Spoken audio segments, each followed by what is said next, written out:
Ladies and gentlemen, boys and girls, children of all ages, welcome back to the CJ Gaming with CJ channel. Now, last live stream I done, which is probably 20 to 30 minutes ago, I had this fake account coming in. I need to shut my mouth. For what? For telling the truth? For letting everybody know on YouTube how you are the biggest narcissistic, toxic person in the universe?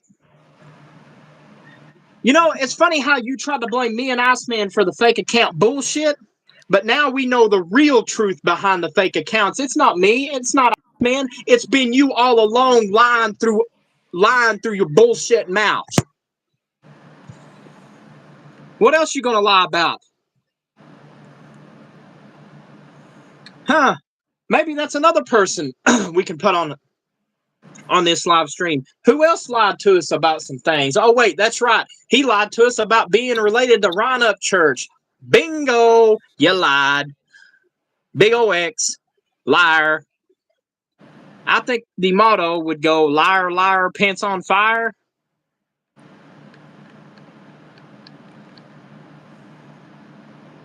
Then, here's another thing. I watched your little live stream telling me to shut up, that I need to quit telling lies about you, dude. You're lying through your teeth. Because it's so funny, Feck, that I'm telling the truth. You're getting triggered. Gangster even said it out of his own mouth. You don't like it when somebody calls you out for your bullshit.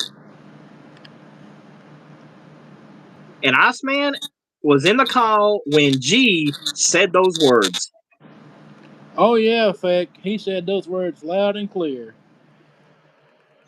Then, Feck, hold on. Since you want to get in this subject, let's tell the truth about this. And I got the screenshots of the world to prove what you said to Gangster.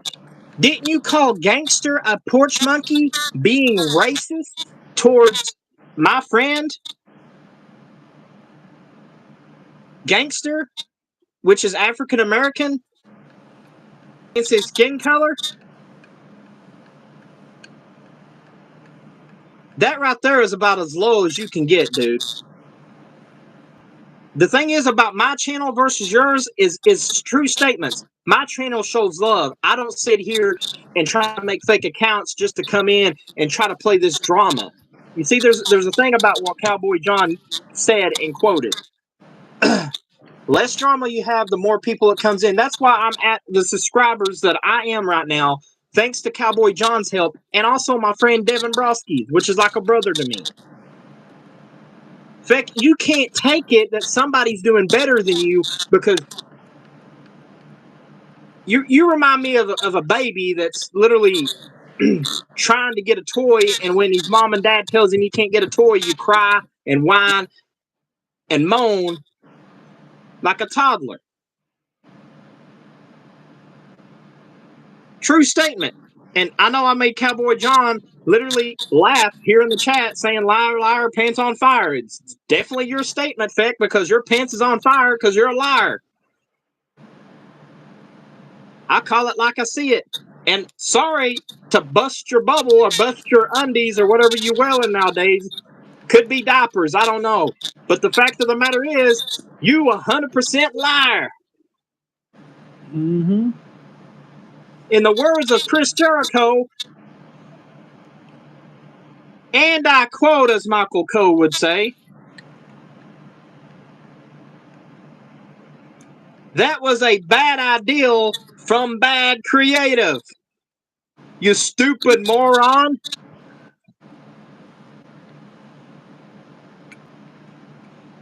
Then here's the funniest part. When Iceman went over to his live stream and basically told the truth about you, you come in with a fake account again.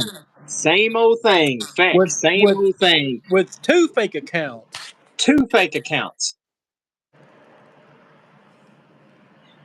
It only shows, Feck, that you are the most dumbest liar in the history of you can't lie worth of crap. And it only shows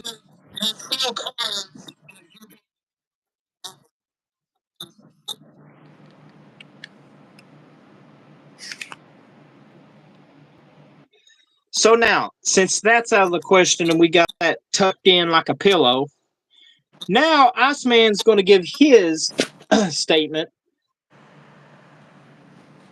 And Iceman, you have full rights to anything you want to say here on this channel. And another thing I will add in there, as long as it's not racist or doing a fake job, the floor is yours. Well, Feck, you're just doing what stupid is and what stupid does. That's all I'm gonna put it down to. You see, you try to intimidate us, but that ain't working. You tried to pull every string in the book, but it still ain't working.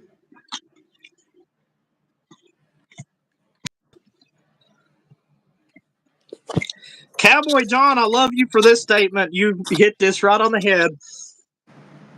He's right about this. He said, Feck, you just made the list. Okay, I know Jericho said that, but also bad idea. But honestly, I enjoyed that time period. Also, Cowboy John, you're forgetting one statement of Chris Jericho. And I'm going to say it here live on the podcast. Ooh, a little bit of the bubbly. I mean, the only bubbly that Feck's been drinking on is that. Hold on. I got an idea. This is my idea. Ooh, a little bit of the liars. The only bubbly Feck's going to be drinking on is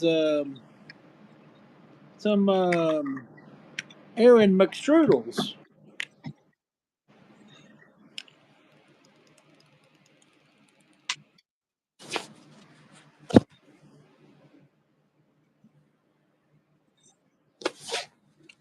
In fact, just keep on making the fake accounts all you want, but it ain't going to work.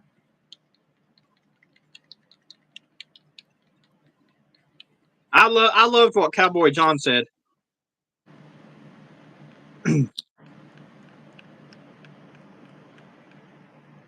Yeah, I mean, Jericho's wine is great. I love that segment on AEW. I never will forget it. I think that's when Jericho won the AEW championship. He went backstage. He's like, what do we have here? Olives? And he starts eating the olives. And that next thing I know, he's like, ooh, a little bit of the bubbly.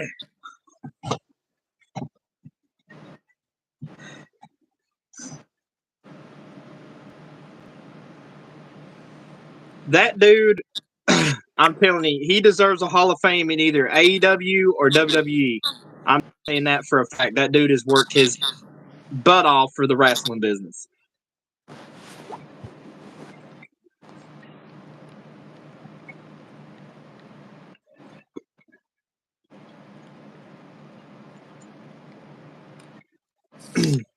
Now going back.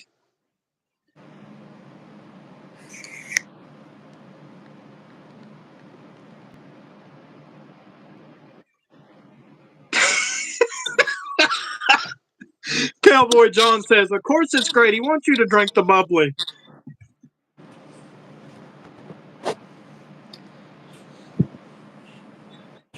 Well, this is now turned into telling the truth part. Now rephrasing it to telling the truth about the bubbly. Featuring Cowboy John as the host.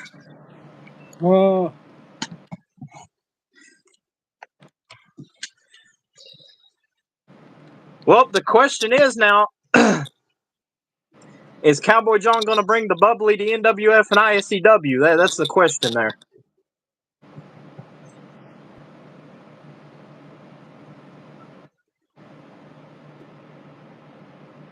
Or you can rephrase it into another Chris Jericho saying that is my other favorite.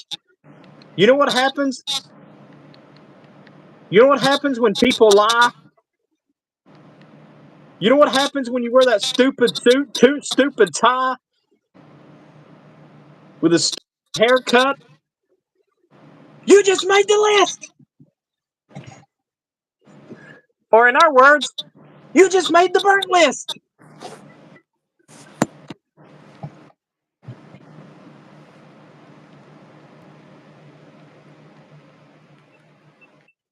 That was actually Chris Jericho. I think the best segment that Jericho did as far as his run in WWE AEW.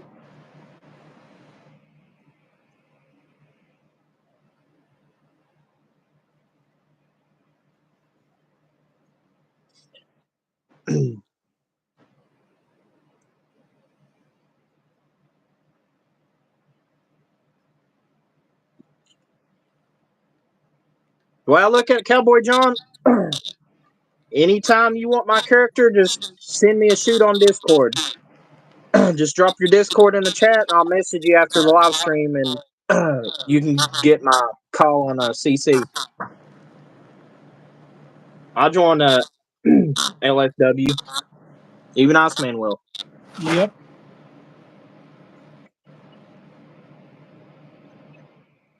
Another thing I was watching too, when Chris Jericho literally said this, he said, "You got the hoe." How did he put it, Iceman? You got the man's beast and you got the hose beast. Yep. That's when Stephanie McMahon was in her younger days. That was good old days. Now, if you guys want to watch good old wrestling, Smoky Mountain Wrestling. Best thing ever that's like part of my region. Ricky Morton, Robert Gibson, Tracy Smothers. You had Bobby Blaze, Jerry the King Lawyer. Those guys made Smoky Mountain Wrestling. And you can't forget about somebody else. The man who puts people on blast to today on YouTube, Jim Cornette, which I absolutely love.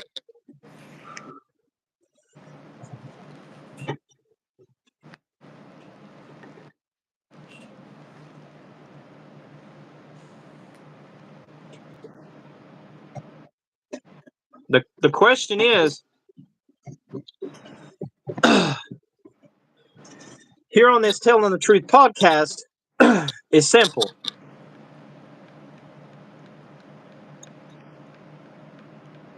We just here to have fun. We just here to make sure that everybody's getting along, having fun, being positive. We're here not to try to put hate. You know, and I know there's people out there saying that, oh, don't join He That You Fed because it's hate. Let me tell you something. In the words of Jim Cornette, and I'm sorry, Cowboy John's either going to laugh or probably going to shake his head, one of the two. In other words, what Jim Cornette said about Vince Russo, you got a bunch of dumb idiots carrying a coal bucket, think they're a bunch of daggone coal miners, but the only thing they're getting is out of their ass. Straight up Jim Cornette shoot right there, folks.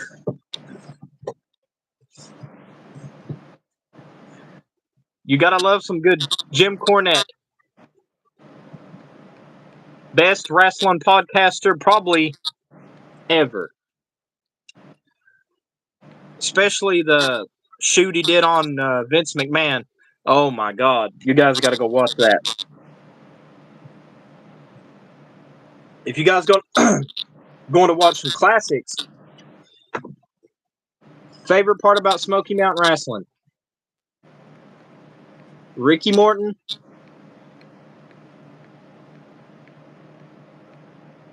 and Robert Gibson's tag team. Yeah, I agree. He don't hold back.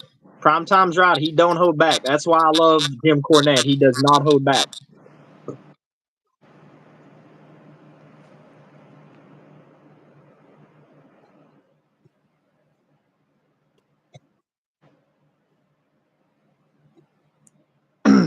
That is true too, Cowboy John. He's known for speaking his mind.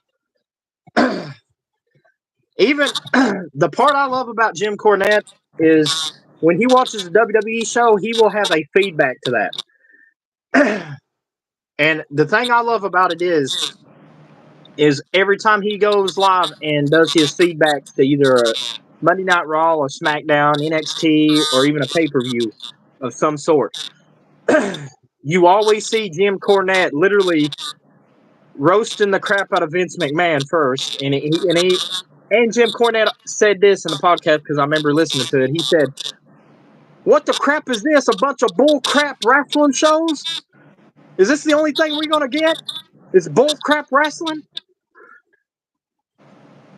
Jim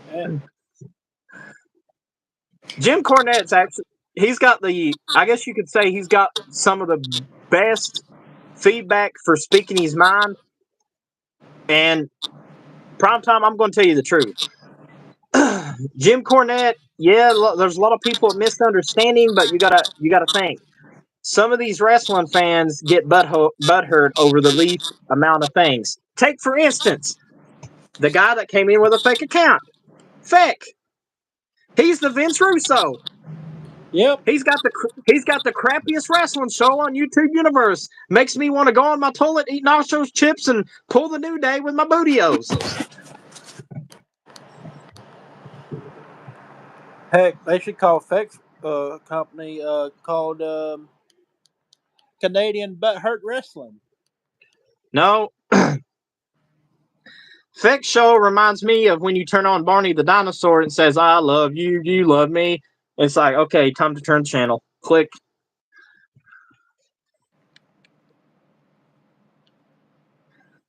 It's more like, and Cowboy John's going to laugh, it's like Chris Clark trying to pull a Kondak bar commercial.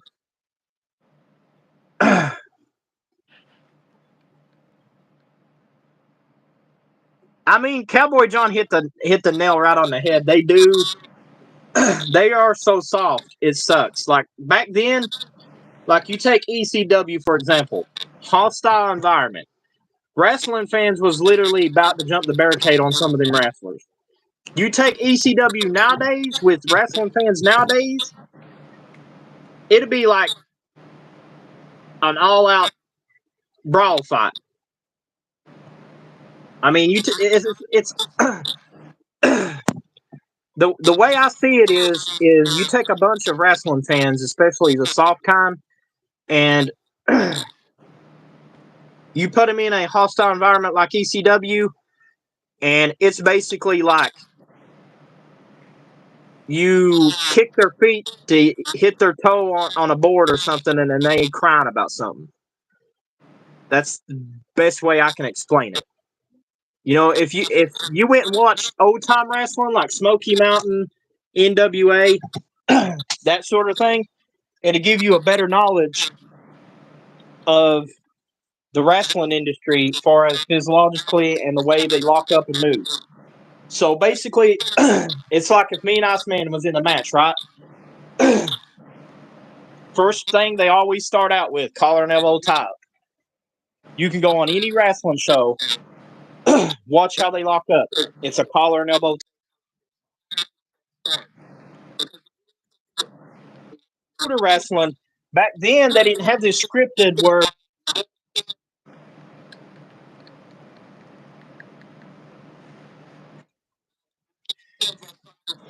and after the script, let's say, you know, back in this newer days where they got the script process, it would be like, okay, Iceman, you're going to give CJ Mondo a low blow and get the heat over the fans, and then you're going to hit the chair. Back then, they didn't have paper and all that, or story writers to do that. They had to call their spots on their own. Back then, you had guys like Ricky Morton and Robert Gibson who literally had to, like I said, they had to call their spots. So in other words, if they locked up and it was in a tag team match, they had to call it, okay, and they still do it. You know, even in NWA and these Southern Territory wrestling states, you see some of these guys that is indie guys that will literally, they have, you know, they will lock up in a collar and elbow tie. That's the first start. After the collar and elbow top's been made, then you'll see them putting each other in like a arm wringer, headlock, and you see them, you know, getting their head closer to their ear and telling them the next move. If you watch wrestling, you can see the spots. It's easy to see it. I mean, you got to watch. You know, like I said, back in Smoky Mountain, there was no script. You literally had to say, okay, this guy's going to get put over tonight. And you're literally talking, backstage. It wasn't like on paper WWE pulls that tells you who wins or loses. Back then, I mean, yeah, Ricky Morton is one of the best workers. I've actually got to not work with him during the show. I was held his ring crew, but I actually got an autograph of Ricky. Ricky's an awesome person. I mean, you take him, even his son Kerry in the business right now. Kerry Morton's the NWA Tag Team Champion right now. He's doing a heck of a job. Right now, I think he's doing a show with us, I think the 22nd or 23rd of August. But yeah, Ricky Morton, I say he's one of the best to ever put in the ring boots. You take Ricky Morton, for example, not only Ricky Morton and Robert Gibson, but you go to these older territories of wrestling. Let's look at Ric Flair, NWA. Ric Flair, at the time, before WWE even thought about having Ric Flair on their shows, back at the time in Ric Flair's younger days, he was part of the NWA and their wrestling territories. Same as Ricky Morton. Ricky Morton, when he didn't have a show in NWA, guess where he went? Smoky Mountain Wrestling. Then it went to Mid-Atlantic. Then you had, I think, AWA. Then you had International Championship Wrestling. You had all these guys that came out of these southern wrestling territories that literally was like local guys that took a chance, made something special out of it, and got signed big time autographs. Ricky Morton was one. Robert Gibson was one. Jerry the King Lawyer. He went to Memphis wrestling.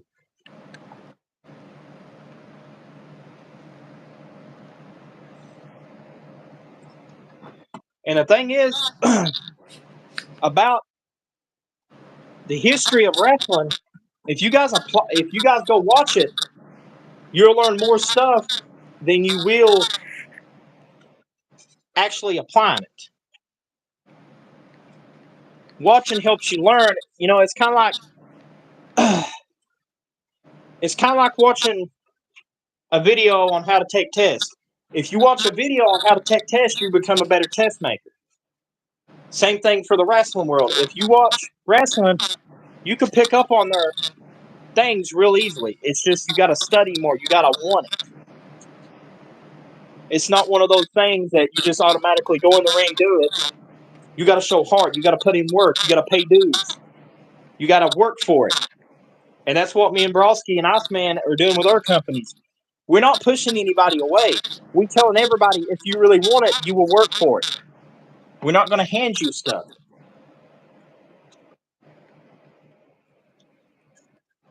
Just like Iceman with ISCW, one of the greatest shows right now in the network. Me, Brosky, and Iceman, we help each other out. And some of the E-Feds nowadays, you go to a company right now in the E-Fed world. You work for a company and then work for the rival company. Oh, you think they stabbed you in the back? It's he stabbed me in the back. She stabbed me in the back. Okay, first of all, the way I look at the older days, like Smoky Mountain, they had some of their guys that went to NWA to won either the tag team champions, the world champion. Some of the greats of Smoky Mountain got to actually do the NWA.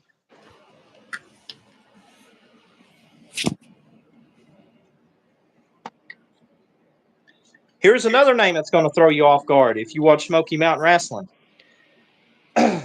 Tracy Smothers. Let's see if Primetime knows who I'm talking about. He was a big Smoky Mountain guy. His name is Tracy Smothers. Look at what he done for Smoky Mountain Wrestling. Even Bobby Blaze, one of the last Smoky Mountain heavyweight champions in the business, guys. Big names came from that company. Smoky Mountain Wrestling, it created a lot of stars for NWA and WWE. It wasn't one of those things that they threw a guy in that says, "Oh, you're going to work this match tonight. We're going to give you a shot. You don't have to do no work for it." That's not how the business works. You have to show work. You have to show that you're going to be there every time a show to the promoter. Have to show them that, hey, I'm going to be there to work to earn this. It's not something they just give you. You got to work to earn it. It's like, like a job. I know most of you guys works jobs, just like your bosses. They pay you. They put you on the pay schedule, but you got to do the work to earn the pay, right? So, like how the wrestling business is. You want to earn a title shot, you want to earn this, you got to work to earn it. It's not given. You literally have to work and show that you want it more than the other guy. It's not a giver, it's not just give and take. It's you take it and keep on taking it and give everything you got. And then potentially you could earn up to main event status. It's not one of those things that you just demand. You look at guys like, okay, here's an example. Back in NWA days, you look at guys like the Midnight Express, Rock and Roll Express. Look at the Road Warriors, Animal and Hawk. You take guys like that in the tag team division, they had to earn that name. They had to earn their reputation. They had to earn everything they worked for to get where they are at. It wasn't, like I said, it wasn't a thing back then. If you guys watch some Smoky Mountain, it's one of those things that you literally had to work to earn. It was not just handed to you to the silver platter and say, "Hey, kid, you're doing this."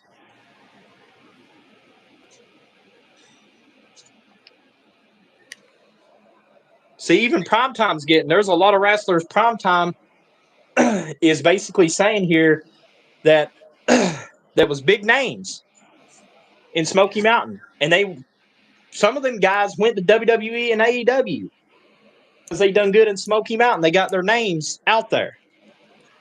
Yep, even the Undertaker went to Smoky Mountain Wrestling. He went to NWA, I think. No, he went to Smoky Mountain. I just found it out on the Google.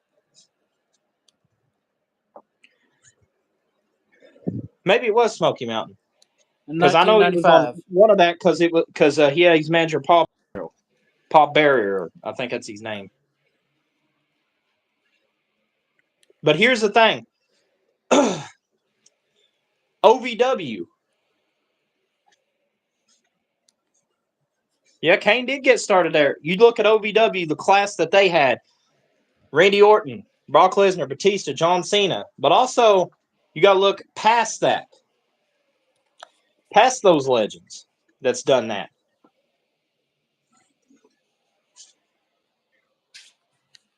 That's been in that class.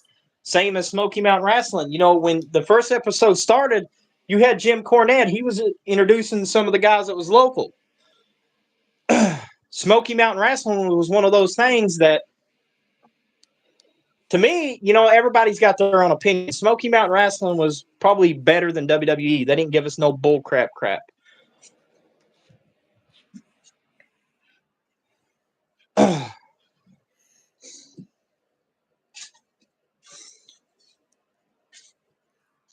And here's the thing that I loved about Smoky Mountain Wrestling. Rock and Roll Express. If you guys go back and watch Smoky Mountain Wrestling, you will see every time that they do their shows,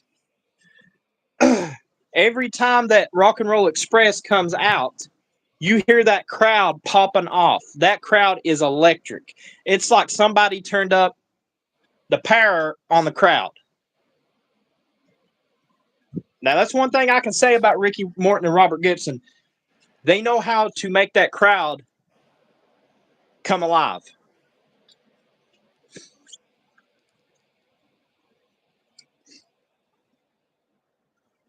Let's go to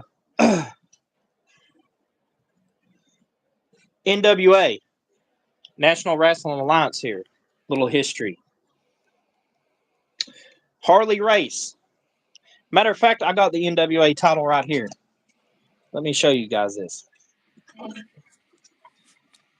This is one of the most prestigious belts, guys, that I have in my arsenal right now. And you'll see why.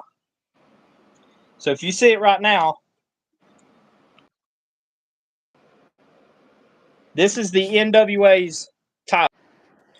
Like I said, one of the most prestigious championships in the wrestling business, guys. You take guys like Ric Flair, Harley Race, Tommy Wildfire Rich. The list goes on. But also, I mean, there is rich history behind this title besides those guys. Matter of fact, let me show you something else. This is where it's going to throw everybody off guard. So you guys saw where I have a lot of autographs from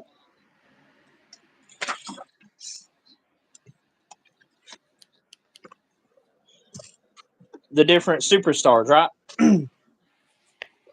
Look at this. Harley Race's autograph with the NWA title, and guess who's got the NWA title in their possession? That's kind of cool. Knowing that I got a NWA title that WWE Hall of Famer Harley Race currently held and moved it on to the next guy, which is Tommy Wildfire Rich, and then so on.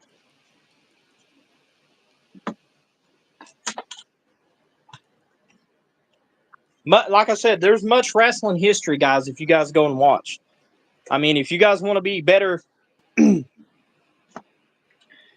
promoters in the eFed world, highly suggest you go watch Smoky Mountain. You'll learn a lot just by watching those episodes. I mean, to be honest, that's how NWF is getting better. Because I go back, I go study Smoky Mountain. That's how I get my company in check.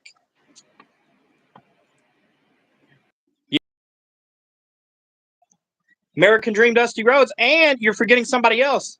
Their prime time. Sabu has held this title.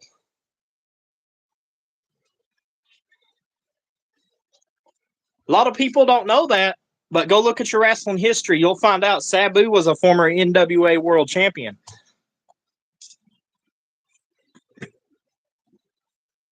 That's wrestling history right there.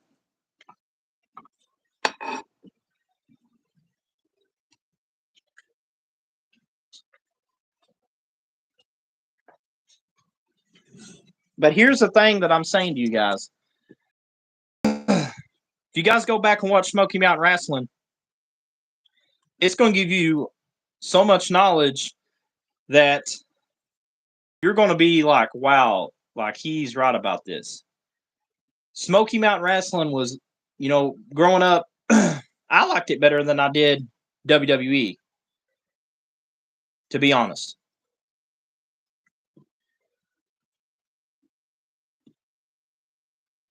Ask me, what was your favorite part about the wrestling industry besides WWE?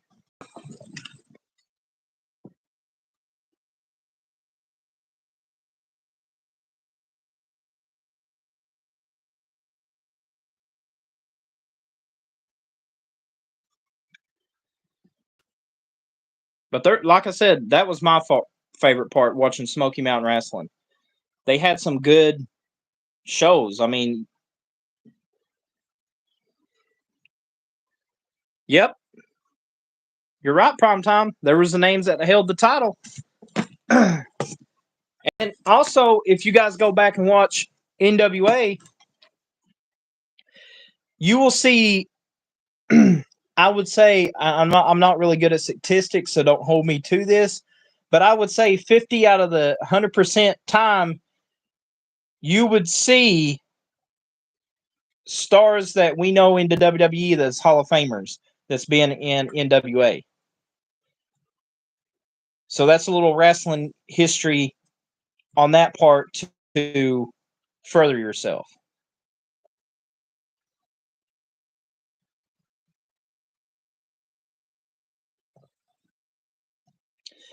But anyways, that was a little history lesson for you guys. So next episode on this live stream, we're going to be doing a Q&A. So next time I go live is basically going to be this. Whoever can answer the most Smoky Mountain Wrestling questions is going to get a surprise. Can't tell you what it is. Tune in to the next live stream that is a podcast. And we will see you guys on the next one.